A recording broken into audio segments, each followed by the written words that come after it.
Naam, assalamu alaikum warahmatullahi taala wabarakatuh.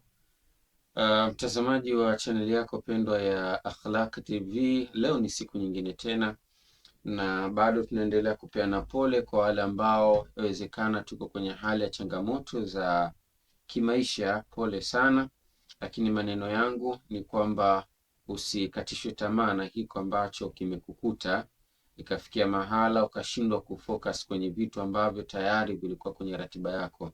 Yote fahamu kwamba ni kadari zake Allah tabaraka wa taala. Kikubwa simama, mwelekee Allah, alafu mambo mengine utaona yakienda vizuri kabisa. Naam, karibu sana mtazamaji, popote pale ambapo umepata fursa leo kuungana nasi, basi tukayazungumzi mawili matatu, ikiwa lengo kabisa ni kuhusiana na masuala ya kaswaida. Ndipo ambapo tunapata fursa na kuzungumza hapa, na ndio chaneli hii maudhui yake hasa tukiwa tumeegemea katika kuitazama tasnia ya kaswida pamoja na jamii kiujumla, hasa jamii ya Kiislamu, nini inafanya ili kuweza kufikia hatua ambayo naweza ikatufanya tupate radhi za Allah tabaraka wa taala. Naam, mimi ni ndugu yako Makame Mtikisa Ndimi, ndo niko hapa. Lakini awali ya kuzungumza chochote, kwanza ni kukumbushe tu kipindi hiki kinakujia kwa udhamini wa taasisi yetu pendwa, taasisi ambayo inashughulika na masuala ya kuihudumia jamii katika rika la watoto, taasisi ya Watoto Foundation ambayo inapatikana pale Goba, manispaa ya Ubungo, ama halmashauri ya manispaa ya Ubungo jijini Dar es Salaam. Na tumekuwa tukifanya shughuli mbalimbali za kijamii kwa ajili ya kuweza kuhakikisha tunawasaidia watoto wetu hawa. Kwa hiyo kama na wewe utakuwa ni miongoni mwa watu ambao ni kupendezwa kuungana nasi katika harakati za kusaidia jamii, basi karibu sana. Hilo ni jambo la awali, lakini pia tuko na wadhamini wetu ambao ni Fursa Classes. Hawa bwana, wao jukumu lao kubwa kuhakikisha sisi wanatupatia elimu, hasa wajasiriamali, elimu ya masuala ya uendeshaji wa jambo lolote linalohusiana na fedha, kwa maana kuanzia digital marketing, namna gani unaweza kuwa katika mtandao wa kijamii kutumia kama fursa kwako na ukakufikisha pale unapohitaji. Lakini financial education, elimu hiyo inatolewa, masuala ya ujasiriamali, uwekezaji na mambo kadhaa kadhaa, business education nayo pia ipo. Lakini pia personal development education utaipata pale kwa ndugu zetu Fursa Classes. Lakini pia kuna elimu ya masuala ya kisaikolojia, education social psychology, nayo pia inatolewa kupitia ndugu zetu hawa Fursa Classes. Lakini pia computer application course, kozi ya kompyuta ama mafunzo ya namna gani unaweza kuitumia kompyuta, nayo inapatikana pale. Kwa kuwapata hawa Fursa Classes, andika ujumbe wako hapo, halafu utakupa nambari kwa ajili ya kuweza kuwasiliana nao. Wanapatikana Kisutu jijini Dar es Salaam, sokoni pale. Ukifika floor namba 4, basi ukiulizia Fursa Classes ama ukiulizia kwa Salma Collection utaweza kuwapata. Lakini pia kuna mambo mengi sana utayapata pale. Tukitoka huko sasa, tukazungumze kile ambacho leo tumeweza kukikusudia kukizungumza. Awali ya kuzungumza chochote niseme tu, nitangulie kwa kusema maneno haya: Rabbi shrah li sadri wa yassir li amri wahlul 'uqdatan min lisani yafqahu qawli. Naam, mtazamaji, leo nataka tuzungumzie kuhusiana na ndugu zetu hawa wasanii waimbaji wa kaswida. Kumekuwa na changamoto sana, kumekuwa na changamoto, na changamoto hii hasa katika jumbe za kaswida zao hizi. Tunafahamu sote kaswaida lengo lake ni kufikisha ujumbe kwa jamii fulani. Aidha ujumbe huo unaweza ukawa ni ujumbe wa kidini, ama ujumbe huo unaweza ukawa ni ujumbe tu wa kijamii, hasa hususan labda inaweza ikawa ni masuala ya afya, amani na mambo mengine, utu na vitu kadhaa wa kadhaa katika jamii. Lakini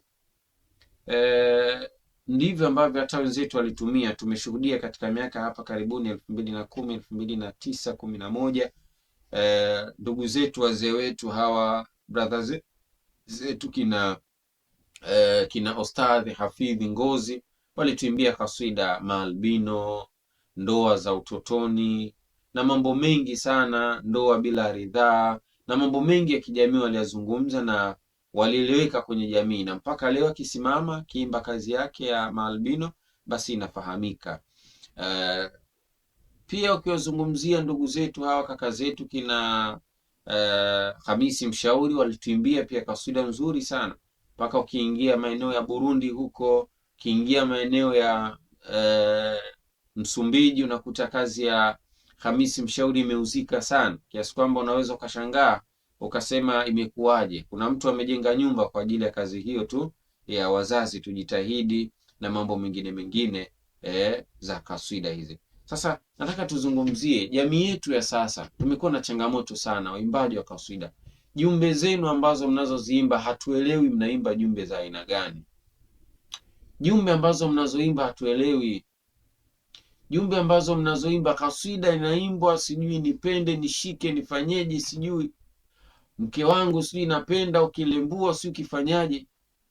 Lengo lile nambari moja la kaswida halipo. Watu wameliacha kabisa. Yaani ilitakiwa tukae sasa tutazame tuone kwamba okay, kaswida nani, kaswida fulani, tuone kaswida nazungumzia, kwanza imezungumza jamii, kwanza imezungumza kaswida. Asili yake sio trending, lakini leo watu wengi wanatumia kaswida kama trendi. Anakwambia anatoa kaswida kutokana na trendi zilivyo kwa sasa. Watu sasa hivi wanapenda sana kuyazungumza mapenzi, kwa na mimi natoa kaswida yangu nazungumza mapenzi. No. Na hata hayo mapenzi unazungumza mapenzi ama unazungumza hamasa ya zinaa, kwa sababu asilimia kubwa 60% ya kaswida ambazo utakazozisikia sasa hivi nikikuwekea hapa zikizungumzia mapenzi, basi jua zinazungumzia zinaa, sio mapenzi ambayo yako kisheria. Sasa huu ni mtihani, na leo nimeona nizungumze hili kwa sababu inawezekana ikafikia mahala kizazi kinachokuja kikajua kwamba kaswida hakuna lengo la kuzungumza ujumbe wa Allah. Leo watu wa kaswida, hata kaswida zinazozungumza amani hakuna, zimepotea kweli kweli. Leo tuko katika hali ambayo ya sintofahamu. Watu wakilala wakiamka wanamshukuru Mungu, si kwamba tu Mungu amewaneemesha wameamka salama, lakini wanamshukuru Mungu kwamba wameamka hawajadhuriwa na wanadamu wenzao. Lakini wanashukuru pia wameamka, wanatamani, wanahitaji kupata taarifa kutoka katika jamii yao, viongozi wanasemaje kuhusu amani yao. Yaani leo amani imekuwa ni kitu ambacho tunakitafuta kwa gharama kubwa sana, wakati tayari tulishakipata, tunakimiliki. Sasa hebu tubadilikeni. Watu wa kuzungumza haya ni nyinyi wasanii wa kaswida, lakini leo mmenyamaza kimya. Leo hakuna chochote wasanii wa kaswida mnachokifanya. Hebu tuwe katika wakati ambao tunajua kwamba nini jukumu letu. Kazi ya kwanza ya mwimbaji wa kaswida ni kuhakikisha anaitengeneza jamii, anaifanya jamii inakuwa pamoja, anaifanya jamii inakuwa na amani, anaifanya jamii inashikamana na mambo ya Mola wake. Lakini leo kaswida haina athari aina yote kwa yoyote yule anayesikia. Kwa hiyo niwaombe sana, ujumbe wangu leo hii, hebu tukiimba kaswida zetu tuzimbe kaswida ambazo zitakuwa na mashiko kwenye jamii, zitakuwa zinazingatia ile misingi yake. Tunazungumza kitu ambacho hata tukikiacha miaka 10, 15 kinafanya ujumbe wake uendelee kuishi. Ukizungumzia mauaji ya maalbino, ni kaswida ambayo mpaka leo ukiipiga nchi ya Tanzania popote, basi watu wana enjoy, watu wana relax, watu wanajua kwamba nini wanachokisikiliza, wanajua nini msanii alifanya, wanajua ni msanii ambaye alitumia akili yake, alitumia muda wake, akaandika mashairi mazuri. Sio tu kwamba msanii eti ili mradi. Hapana, vijana sisi ndo tuna access kubwa ya kuifikia jamii, kwa sababu tunayoyaishi ndo hayo tunatakiwa tuyaimbe. Kwa hiyo hebu tubadilike katika hili, tufanye kazi ambazo zitakuwa na maana, tufanye kazi ambazo zitakazotufanya angalau kutusogeza, kututoa one stage to next stage. Tusiwe kila siku tunarudi nyuma.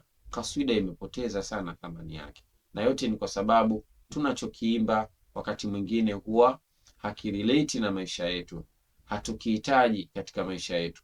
Ujumbe unaotoa, hebu hakikisha ujumbe wako unakuwa katika mazingira mazuri. Mimi nikushukuru sana kwa kuwa nasi kwa leo hii. Wama alaina illa albalaghul mubin. Wassalamu alaikum warahmatullahi wabarakatuh. Maasalam.